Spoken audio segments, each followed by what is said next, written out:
Good evening, everybody, and welcome back. It is a new homework video. I'm not quite sure when this one is going up, but we're recording it on my Saturday night, your Sunday night, right? Tonight, yes. I have Harriet on YouTube. She is Stitch by Stitch Recovery. She is also my co-camp counselor at the School of Magical Stitches, or Magical Stitches. And she's going to help me with homework this week. But she's in Australia, so we have to coordinate. Like, it's daylight there. It's nighttime here. Yeah. All right. Let's go ahead and this week we'll go over Magical Stitches, Daily 30, touch on kind of Semi-Sane, and Whip Go. Those are the two groups that we have in common that we're both actively doing, except I think I'm the only one doing Semi-Sane, but still. And so we know there are a lot of groups out there, but we're going to kind of keep it focused. All right. So what do we have in Magical Stitches? Because Harriet wrote up the prompts. So I've been kind of mean to myself this week. I think I'm going to have to do penalty stitches for all of them, but we'll see if my whips can actually fit in there. So we have 3 activities this week, and no one knows what they are until we actually post them, and we haven't posted them yet. So this video might go up before they get posted. I'm not sure when Vicky's planning on putting them up. Yeah. But the first activity is, thanks to the spectacular display of cleaning out the plumbing we witnessed by Percy, this task is to stitch on something that could contain a toilet or that could be connected to plumbing. We are offering 100 bonus stitches to people who can show an actual toilet on their whip. Very nice. I bet that's going to be pretty limited. It is, but there are quite a few people doing that monkey on a toilet stitch along, so they'll be sweet for this. Yeah. Well, and it's fun to every once in a while pull out something super specific like that. We try not to do it often because it does kind of like really eat away at those people that want to do everything and get all the points. So we try not to do it too often, but it's fun every once in a while to have something that you have to have specifically. I know I don't have a toilet. Well, I think the key word is like that could contain a toilet. So a house could contain a toilet. Yeah. So I think we'll see lots of houses being stitched on. Yeah, definitely. Because that would be the first place I would think of. I know that the year before last year, I don't even know how long it's been. I stitched an outhouse once. So really? Yeah, it's by it's by Michael Powell. I don't think it was originally intended as an outhouse, but like we changed the window on the door to make it look like an outhouse. Yeah. It might have supposed to have been a garden shed, but anyway. I'm trying to think what else I feel like would fit into the plumbing part of it. Yeah, so I think I have a good example of this. So if I share my screen, I haven't done this in a while. This one. Has that shared my screen? Yes, I see it now. Oh, so like the water fountain? Yeah, so like a fountain could connect to plumbing, so that would work. Yeah. And then a museum would have toilets in there. So yeah. I feel like this piece would fit very well. And this is one of my focus pieces for the year, so it needs some stitches. Oh, I need to see one of mine. Okay, so I'm limiting what whips I work on each week. And the way that I've done that is I've taken a project bag and I put like 4 or 5 whips of different sizes in there. And these are the only ones I'm allowed to work on until I've worked on all of them. So in my magic bag for this week, I have ironing, which is a hands-on design. I don't know if this one has a washer and dryer on it, but I know one of the pieces does. So a washer would obviously be hooked up to plumbing. I don't think irony does, though. I think it just has the irons, but it made me think of that washer and dryer possibility. So, but yeah, we're probably going to see a lot of houses in that circumstance. Okay, what do we have next?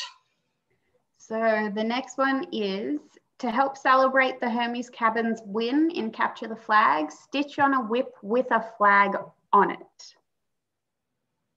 Okay. Which I think might actually end up being the harder one for a lot of people. It does have the washer and dryer. Sorry. Okay. I've got Lady of the Flag. So that one for me is actually going to be pretty easy. Yeah, that's true. So looking through my whips, and I don't think I have any that have a flag on it, but that's okay. Oh, wait. No, Anzac doesn't actually have the flag on it, does it? Not that I've seen. No, but it's okay to have to do penalty sometimes. Like, yeah. And I know we kind of went over this last week, but I'll reiterate that I believe for the duration of the year, correct? We have decided that because we're in a competition where every stitch counts, every stitch that you do goes to a grand total that you're trying to achieve by the end of the year. So if we ask somebody who doesn't have a whip that fits to stitch 500 extra stitches or whatever in order to get to achieve that task, we're essentially making them bring more power to the table. And so we were like, well, that's not penalizing them. That's actually kind of like boosting them. So instead of it being penalty stitches this year, you just have to put stitches in on your oldest whip. Now, in our last video, when you, me, and Vicki all talked, I thought that it had to be your oldest whip no matter what. And so I was like, well, if I have to do penalty stitches, I have to do it on Mini Phantom of the Masquerade, which is my full coverage project.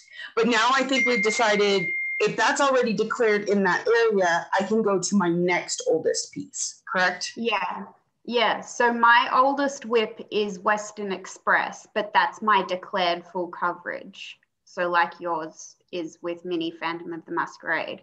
So then I have to go to whatever my next oldest whip is. Right. And if that's small, then you move on from it too, right? Because if you're using it for the smalls. Yeah. Because the smalls can only be used in the smalls event unless you take it out of the smalls event completely. Yeah. My next oldest is Fairy Tale Lands 2. I don't wanna. Yeah, mine is Hanging There Kitty, and I think I've frogged this piece for more stitches than I have actually stitched. So I'm not looking forward to that. That's not going to be fun. Yeah. Sorry. Kids. Aw, cute. They don't. Oh, cute, except he's trying to talk me into letting him wait to finish his homework. Anyway. Okay, yeah. So I know I have a piece with the flag. That one's pretty, simple, but yet specific. I think maybe if you're doing a golf piece, there are those little like triangle, like the flags you put up to mark something. There's that variation of it. Or like those banners, where they have the little flags hanging off of them. But otherwise, a flag is a flag. So, no. All right. And what is our last one? Because we're doing a trio this week, right? We are, yeah. Okay. So, since they like the smell when we give our godly relatives food offerings each mealtime, we are going to take this one step further in this activity. Stitch on something that you would offer to the gods, something that is important to you, but that you would be willing to give up to our godly parents or relatives. Yes, because reminder, when we are speaking of gods and goddesses, this is not a personal belief thing. This is not a group belief. It is solely based on theme of the book. Yeah. I don't want anybody to take that the wrong way.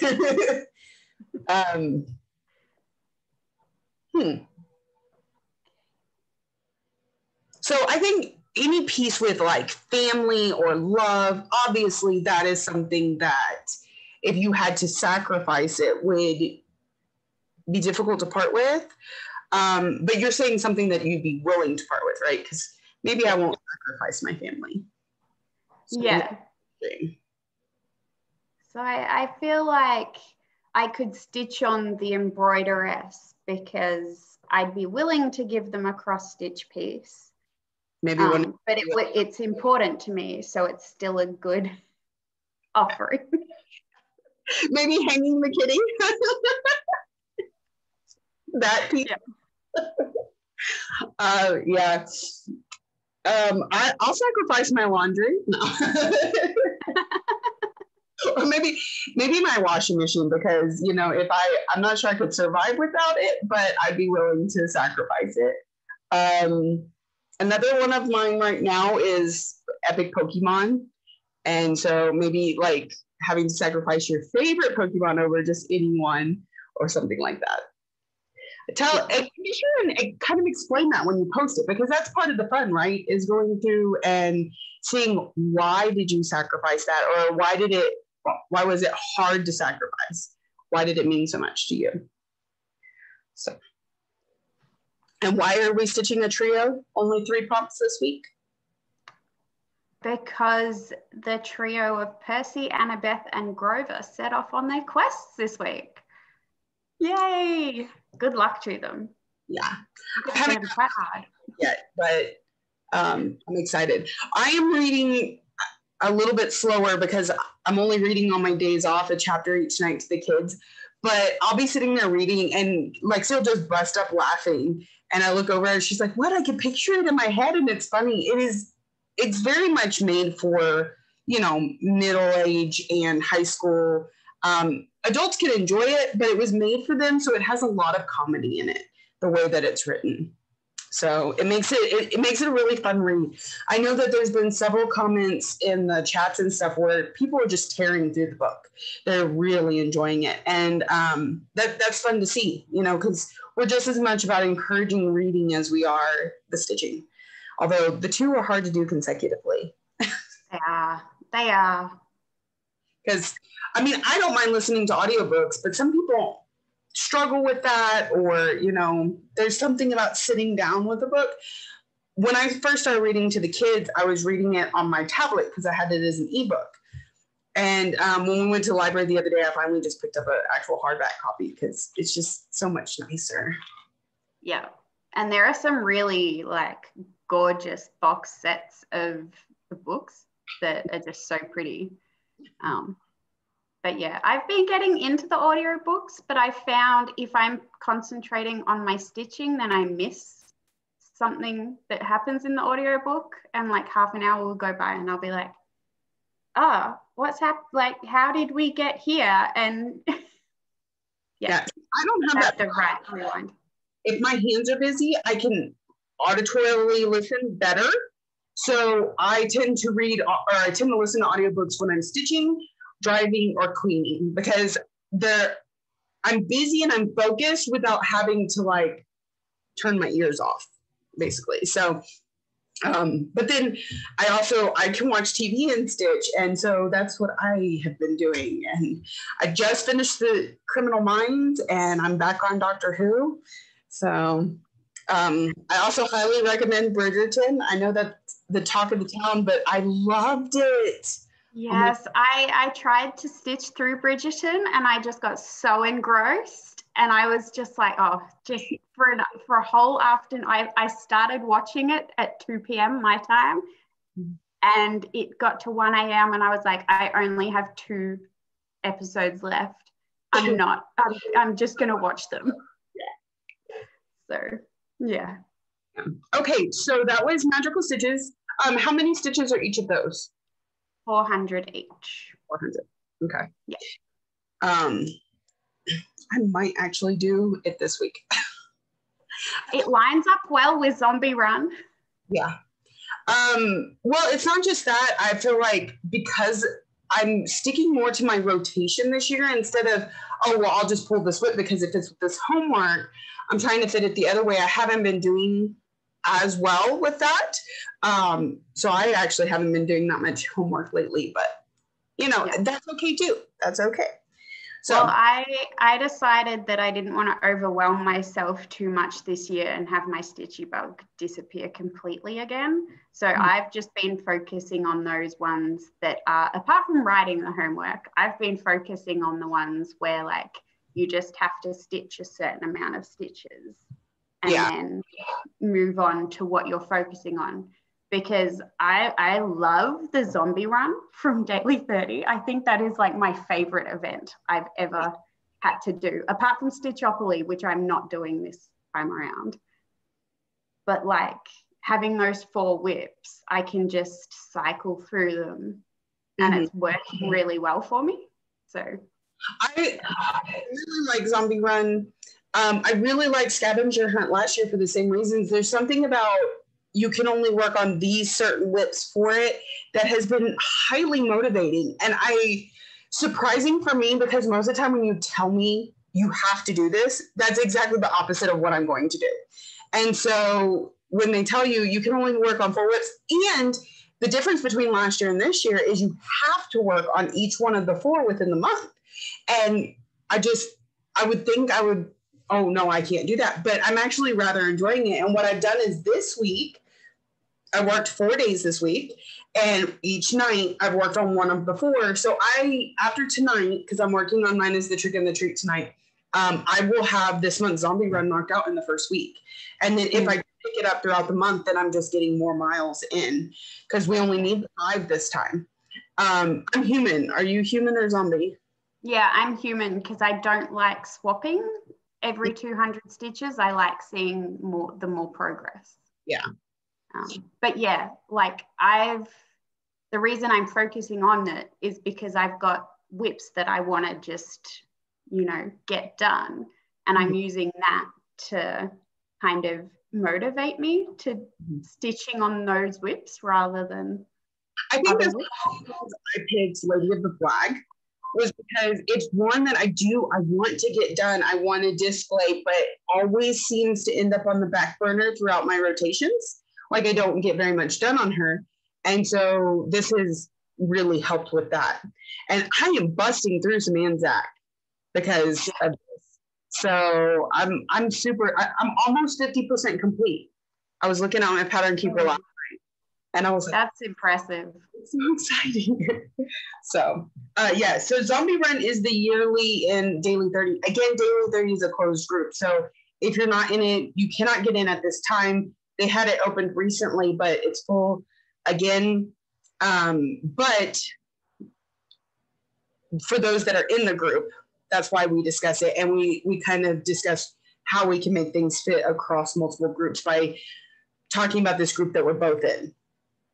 Yeah. So that's the yearly. I think, did we go over the monthly last time? Surely we did. Oh, yeah, because it's Wizard of Oz. Wizard of Oz. Yeah. Okay, so this week's is Valentine's week because that is coming up. So number 1 is, legend has it that in the 3rd century Rome, Emperor Claudius II decided that single men made better soldiers than those with wives and families, so he outlawed marriage.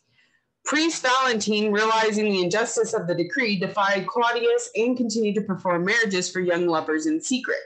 When Valentine's actions were discovered, Claudius ordered that he be put to death. Stitch on a whip in which you have defied the pattern and continued on even though there is a mistake in your stitching. Be sure and explain your choice.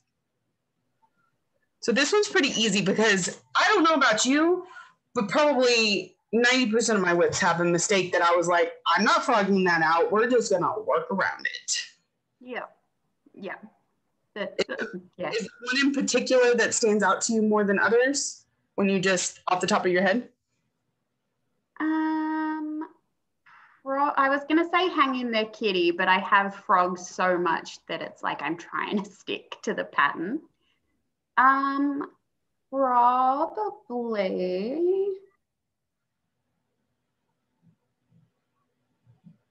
I don't know.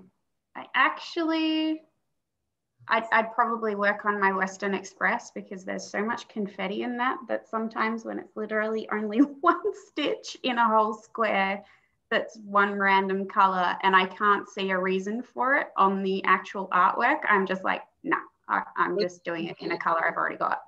Yeah, whatever's on the needle. Yeah. With the whips that I have pulled right now, I guess it would be Mirror Mask. Because, and it's not like big mistakes, but it's like an extra stitch of purple where yellow should be. And I can't be bothered. Or even sometimes when I do that, when I come back with the other color, I'll just go over that one spot where I was like, I'm not going to, sorry. I've done that too. Like, I'm not going to frog it. I'll just put this color over it. We'll have some texture in there. Yeah. Anzac is one that I have frogged a lot, but because of the type of pattern that it is, I really have to frog it. I can't just work around it because that negative space, like it has to be right in order to look right. So that really sucks because I frogged that a lot. But there too, because Anzac is my zombie run piece, I won't use it for weekly homework because I don't want to have to keep track here and here because you can't double it. So if I either work on zombie run or I work on home or weeklies or one or the other. I don't do both. Okay, number 2. In the 1840s, Esther A. Howland began selling the first mass-produced Valentines in America. Howland, known as the mother of the Valentine, made elaborate creations with real lace, ribbons, and colorful pictures known as scrap. Put stitches into a piece that is being stitched on a scrap piece of fabric, meaning not a full cut of a standard size.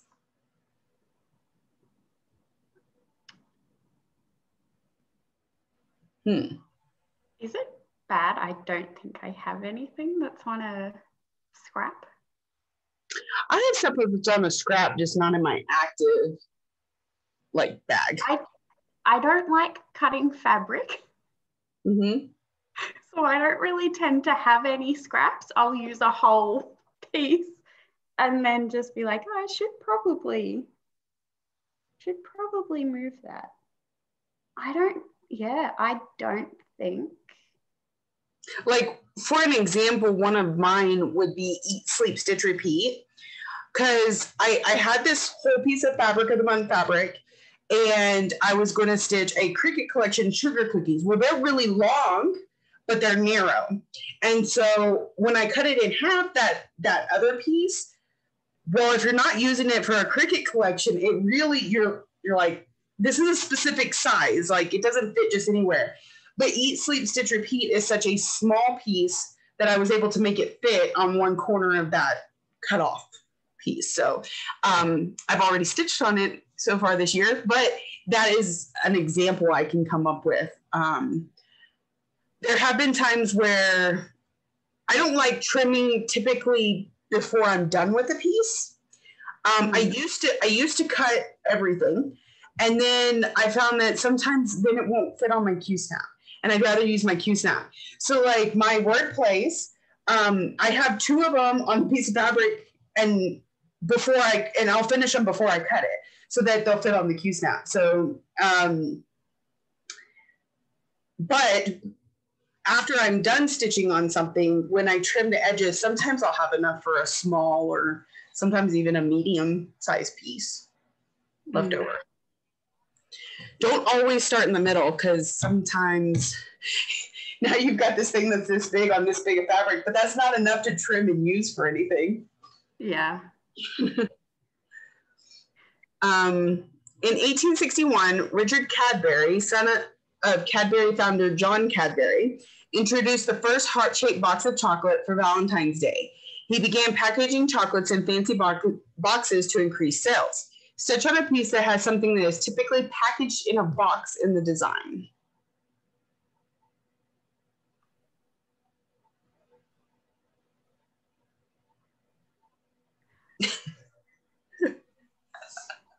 was going to say, I have a piece with balloons on it, and like unblown up balloons can come in a box, but generally they come in a bag. So maybe something better would be. I've seen so many gender reveal parties where they put the boxes inside, or the balloons inside a box filled with air, and then they open it and whatever color balloons come out. Yes. So technically they go in a box. If you're doing it that way. Irons, when you buy an iron, it comes in the box. Could you say a dress? Because a really fancy dress will come in a box. Yeah. Yeah. Because so that would work. Especially if you watch something like Bridgerton. Because, you know, they tended to send dresses like that in a box to whoever they were buying the dress for. Yeah. What else? I mean, really, lots of things can come in a box. That one should be fairly simple. Yeah, food can come in a box. Food, fruit. Because I know, like, if I go to the farmer's market, they have all the oranges or peaches in a box. Yeah. What is something that could like double dip with magical stitches? So then I was like, toilet. A toilet does come in a box. That's true. That's very true. A flag could come in a box. A what could come in a box? A flag. A flag. It could come in a box.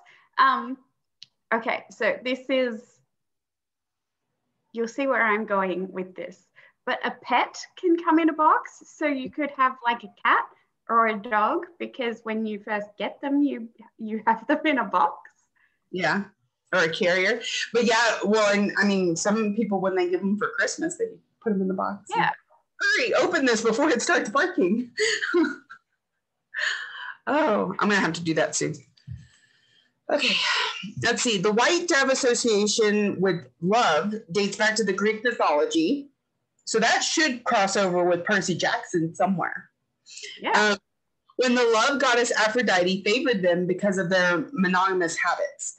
Doves tend to stay with the same mate throughout the whole mating season, and the male doves support and care for the females after the baby doves are born. Stitch on a whip that you could easily be monogamous with until it is completed. Monogamy is not really in my wheelhouse. So I do really like, the more I'm like getting into how I stitch, I do really like settling down and stitching on one whip until it's finished. But I also like the focusing on other whips. I think the number one I could focus on now is probably Emerald Mermaid by Mirabilia. It's just super easy to stitch her.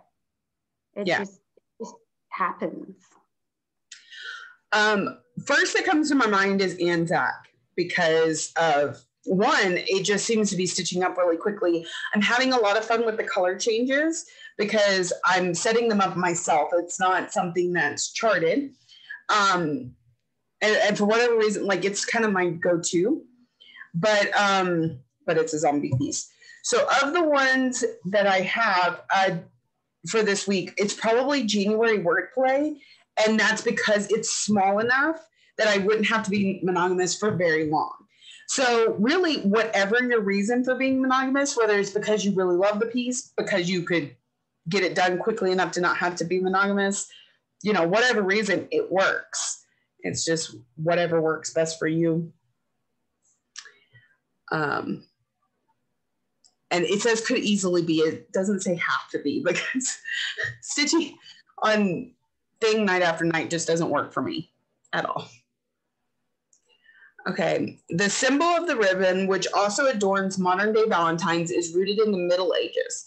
When knights competed in tournaments, their sweethearts often gave them ribbons to carry with them for good luck. I always thought it was like kerchiefs or like... Yeah, so did I. I thought it was... But, I mean, I need to go back and watch A Knight's Tale. I'm pretty sure she gave him her. Anyway. but apparently ribbons too. So putting stitches into a piece with a ribbon or something that you could tie into a knight in the design. Now, when I first read this, I was like, I think she mistyped knot. She wanted tie into a knot, but they're talking about knights, like a knight in shining armor. So something you would be able to relate to a knight, a shield, a sword, something like that. A maiden, yes. Well, and a maiden could have a ribbon in her hair. Yes, yes, very true. I'm not sure what all would have a ribbon in it off the top of my head. Oh, maybe like a wreath. Like my autumn wreath had a ribbon wrapped around it. Yeah, that's a good one. Christmas pieces generally have some sort of ribbon in them, don't they? Yeah. Yeah. I have right now, I don't know. I have so many fancy ladies that like I can just see ribbons in their hair and in their dresses, and you know, you could very easily tie like the embroideress or the reader from Joan Elliott into a knight somehow. Like you could say that she's Guinevere from King Arthur and his knights. So yeah. What else? Yeah, I think I'm drawing a blank at this point. Did you say like a balloon has a ribbon on it? That's what I would call like the things you tie. I mean, unless it's obviously string, I typically it was always that ribbon that you could like run your scissors across and then they curl up. Yeah. That's the kind of ribbon we always use with our balloons. That was so fun, that ribbon. Eeyore's tail has a ribbon on it. Yes. Got a bow. Mm-hmm. Yeah, pretty much anything with a bow. I mean, they're made out of ribbon. There's not a bow on this, but I have like a dress where there's a separation between the bodice and the skirts across. Could be a belt, but it could also be made of ribbon because I know with little kids, they tend to have a ribbon that you can tie in the back. So I might be able to use my irony for that. My other choices, January wordplay might have something like that. I don't know. I have Epic Pokemon. Pretty sure that doesn't have any. Oh, no, there's a Pokemon with ribbon on it, isn't there? It just depends which generation you're doing.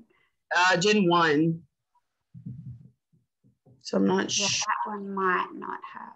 Would Mr. Mime have a ribbon on it? I don't think so. I know Sylveon does, but she's a later generation. What about, I'm going to say it wrong, is Ho-Oh included? Are the legendary bird ones included? He is, but Ho-Oh is Gen 2. Is he on the piece? No, because it's just Gen 1. So it's got Zapdos, Moltres, and Articuno. Yeah, and Articuno's tail's more like feathers rather than ribbons. Yeah. But there's the round Pokemon with things on its head, and it's part of the healing place. Chansey? Yeah, they wear the aprons with the plus on them. Wouldn't they tie up with ribbon? Yes, I think they could. And then I have Winter Quaker, which is a Quaker, doesn't. So, okay, last one. No, that was the last one. Then it's just the daily 30 for every day, which I really need to start doing because I'm working on this piece for a friend and I need to be working on it more than I am. Especially because apparently we're not going to be working with each other anymore. Oh, no. But it's okay. She's going to work for Casey, so it's all good. All right. So that's it for Daily 30. Next, I have Semi-Sane Stitchopoly. I know we talked about this before. I was just going to touch on it again, that it is actively going, but I believe you can still join it. Where you roll a dice and you move around the board. I've gotten around the board once so far, and I earned extra entries at one of the places that I landed. But it's kind of nice because I'll roll and like I land on something, I need 220 stitches. That's the one I'm on right now. Well, that fits pretty well into the fact that I need 400 stitches on my zombie run tonight. And then I roll again. And if I don't think I can stitch all the stitches, like wherever I'm going, then I just don't roll for them. And so that way I have more time before I have to go back and roll. Did I lose you, Harriet?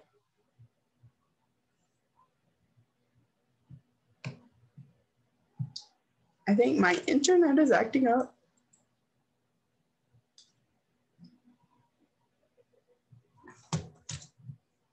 Really? In the middle of a homework video? Come on, man. I'm back. My internet just completely crashed. I was like, You just froze and I was like, do I just pretend that you're talking and just like... I'm talking and you're just staring at me. Who knows how to look at the video. Okay. Where did you last hear me? So if you got 220 stitches, you could fit that into your 400 for zombie run. But if you re-rolled and you didn't think you were going to get to it, then I didn't hear what you were going to do. Oh, then I just wouldn't roll. Like if I know I'm getting into the 300 and 400 stitches, but I can't make that work on this whip, I just won't roll because then I have a few extra days. You have 48 hours from the time you roll. So if you just don't roll, you can extend that as long as you need to. Okay, so then I'm not doing anything else in Sane right now. I know there are other events. They're non-counting events. They have all kinds of stuff over there. But that's the only one I'm working on right now. So we're both in WIPGO though. And I've already talked about WIPGO a couple times for February, but I was curious what they pulled two numbers, 4 and 20 this month. What did those look like for you? So for me, those are Who and Friends for 10,000 stitches. Oh my goodness. And Summer Dragon for 10,000 stitches as well. I just went very overboard with my goals for WIPGO this year. But I figured because I'm doing my own version of No New Starts, then I should probably make my goals quite big, if that makes sense. I don't think I'll actually reach I'll reach one or two of them, but I won't reach all of them. I'd have to finish 23 pieces. Oh my goodness. Yeah, I know. And did you do WIPGO last year? I did, and I pretty much almost got a WIPGO. The problem was I UFO'd two pieces that were on the WIPGO board, which meant that where I could have got WIPGOs, it didn't line up for me. So. Gotcha. And you didn't allow yourself to mark it as completed when you UFO'd it instead? Yeah. That's the thing about WIPGO. It's very up to you and fluid. So like she could have easily subbed those out or just said, well, if it's UFO'd, it's completed and marked it. It's all about challenging yourself and knowing your bounds. So you could do that where she chose not to, things like that. I ended up with 2 bingos last year, I think. That worked out really nicely. I tried to set reasonable goals, but goals that make me push myself. So if it's a whip I don't particularly love, it's a piece that I want done, but I'm not drawn to it, I'll put like 1,000 stitches because sometimes that's pushing yourself. If I feel like it's kind of close to a finish, I put finish, my board has all kinds of different things on it. And you focus on yours not month by month, but as a year as a whole, right? Yeah. I give myself the whole year to achieve them. So right. I feel like that's a bit nicer than asking myself to do 10,000 stitches on 2 pieces in a month. Well, I'm sure if your goal was to work on whatever it is the month that it's called, that you probably wouldn't have set a goal like 10,000. Yeah. No, it would have been like 1,000 or 5 days. It wouldn't have been right. I've actually put down. I commend the people who are like, when it's called this month, I work on it this month. Because that's that whole you have to, and I go, I don't want to. But one of the bags I pulled last week had world postage stamp in it. Well, that was just happened to be one of my whip goat calls this month. So I actually got halfway to my goal the one night that I worked on it. So that was pretty cool. I found that exciting. But I set mine with the idea that I will work on it when I want to work on it, but I only mark it off when it's been called and been completed. So, okay, the last thing we have, I've been asking everybody that has been doing homework videos with me since we started this year, what does your planner look like? What does your brain look like? Like, how do you keep track of your stitching or your challenge groups or anything like that? Yeah.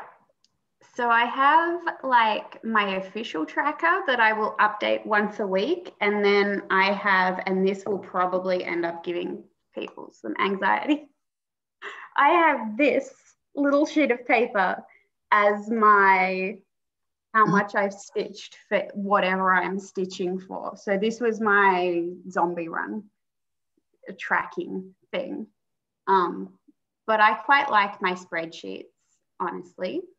Mm-hmm. So I have a spreadsheet that I've put together, if it will share. So this is it has 3 tabs. It's got my whip go, so that's my whip go. So I've been very reaching with my goals. But then I have also all of my whips that I've got approximately when I started them, and then, you know, how many stitches I did for January, and then now we're in February. And obviously January was not a great month for me stitch-wise, but at least I stitched pretty much almost every day, even if it's been like 1 or 2 strands of thread. So yeah, and as I get to different whips within the rotation, I'm going through and counting up all of my total stitches that I did before 2021. I could just take them from my old, I think it's that one, from my old one, which was last year's one, but this stopped getting updated in like October. So it's a little bit off. But yeah, that's how I keep track of everything. Nice. I really like that. I wouldn't mind having something where I go in and add the numbers, because what I've been doing, so in the past, I've had like spreadsheets and my big planner and lots of places that I put lots of information. And what I found is when life starts to get a little bit stressful and I can't keep updating it, I don't come back to it until the following year or till New Year's, when I feel like I could start with a fresh slate. So to try and keep it kind of simple for me this year is, my main thing is each night when I'm done stitching, I write down which project it was and how many stitches I got done. So that at some point, if I need to access that information, like I said, for world postage stamp, I want 1,000 stitches. Well, then I could go through here and on January 28th, I stitched 400. So now I just need 600 more. I've been keeping it pretty simple, but with like your spreadsheet, then I could go in tonight and update all of January, but I don't have to do it all the time because I have this handwritten form. That is pretty neat. I was telling y'all about the bags. So I went through each of the bags and I wrote down what whip is in them. mainly because I wanted to associate a large or back with some of the bags so that I get those worked on too, but I can't exactly put them in the bag. So it's like, okay, which bags does it go with best? And then these mean that I've already worked on that bag, and I won't work on it again until all of them have been worked on. And y'all, there's even a back to this thing because I have 60 whips, and I was only putting 5 per bag. So there's 11 bags. So are you working on a whip a night, and then how are you fitting that in with your zombie run pieces, or are they just in like their own bag? Well, my zombie runs each have their own project bag because they don't leave the queue snap, so you can only fit one in the bag. What I'm doing with zombie run is the first week of the month, I work on one each night and basically try and get zombie run knocked out in the first week. If I can't, I will pull them out randomly throughout the rest of the month. But for the most part, after that, I try and focus on what comes out of these bags. And typically, I will give whichever piece the entire night and then just switch every night. Every once in a while, if like in this bag, I've got irony and I've got January wordplay.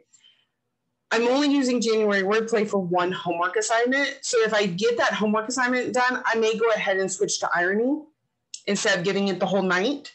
But it kind of depends on my mood too. So yeah, I try and put at least 300 stitches into something when I pull it out before I put it up. Except for my daily piece because, you only stitch on it for 30 minutes. But yeah, and then I actually highlighted my Whip Go stuff. So it looks like that. I haven't even set up a reward system for myself yet this year. Oh, neither have I, because I found that if I had set rewards, I was literally just like, oh, well, I completed that one, so reward. Like, no, let's get a Whip Go and then I can come up with the reward rather than just finding any excuse to give myself the reward. Yeah, mine, I don't spend a whole lot of money on stitching. Like I have my monthly stuff and I'll buy stuff here and there. So I didn't really want to make a purchase because what if by the time I get that Whip Go, I can't afford to spend that money or whatever. So I don't make a purchase a reward.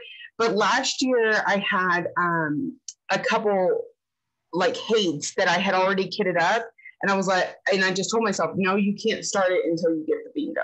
So that worked for that. But I don't really have, especially since I'm doing my own version of No New Starts this year or attempting, because I feel like if I tell myself you're going to do this and you're not going to start anything, that I'm going to turn around and start something. So I'm telling myself I'm attempting it with the realization that by Mania, I will probably have failed.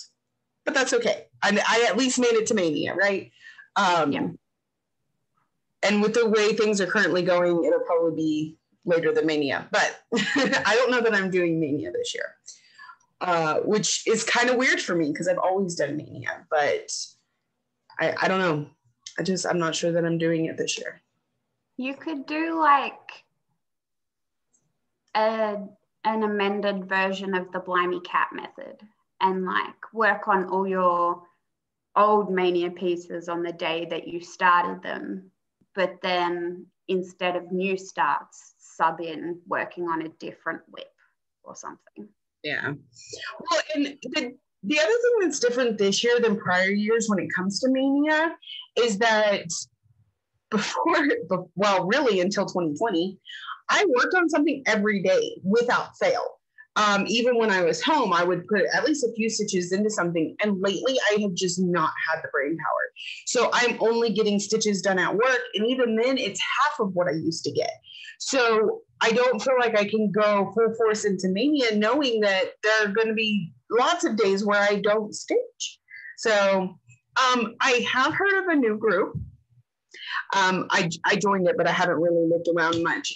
And that is March Mayhem. Is that what it's called? Mayhem, right? It's either March Mayhem or March Madness. No, I have an invite sitting in my inbox, and I was like, oh, I don't know if I want another group. Right. It's not March Madness because I think that was something somebody else was doing. Oh, somebody ordered Domino's pizza. Domino's guy just pulled up. But because Madness was something somebody else was doing, and that also relates to the basketball. So I think they called it Mayhem. But it was to go along with the basketball March Madness or whatever. So one of the members had this really neat idea for doing a tournament of her whips. So I'm really strongly considering that. And so what she is doing is, okay, so week 1, she stitches on whip A and B, and she's getting herself a set amount of stitches or something like that. And then at the end of the week, she'll have some friends vote on which one wins, and then do that 4 different times. And then it's like a bracket system. So the winners play the winners and things like that until the end of the month. I thought about doing that, but instead of like having a set amount of stitches that I have to get to, like Monday I work on Anzac, Tuesday I work on Mini Phantom in the Masquerade. Whichever one gets more stitches in those 2 days is the winner and goes on to the next bracket. So I haven't like fully decided on that yet, but I'm feeling it. I'm feeling that I might do something like that. But that does limit my whips down quite a bit for an entire month. So do I feel like I can manage that? I don't know. But that's the fun of it, is pushing yourself outside of your comfort zone, right? That was kind of the point. So that's something I'm considering. But, you know, all kinds of groups. Crystal Academy is doing their tribunal right now. And so we'll probably have that starting up again soon. And that could affect my plans depending on how it goes. So that does mean that the tribunal has already started, and you have to be there for the entire week in order to qualify, in order to complete it. So as of right now, even if you join the group, you wouldn't be able to be sorted into a dorm. But if you were interested in the group, you could go and be a helper. Whatever stitches or whatever things you earn, you would then give to the team that you want to support. So I find that group really interesting. The last term I was a Cara. Our team did make it through the mascot reduction. So I think that's what I'm going to be again this term, but I don't really know until it's all said and done. I don't have to do the tribunals again, so I'm just kind of sitting here waiting for what comes next. So, all right. That is it, unless you have anything else, Harriet? No, I don't think so. I was super chatty this time, just like off the chain. It's always good. We haven't seen each other in a while. Yeah. And at least that's kind of what I intended with the homework videos, and what I like is when you're work off of each other and it's a conversation and it goes places. So yeah. All right. I hope y'all have an amazing stitchy week. We'll be back next week with homework, and we'll see you later. Bye.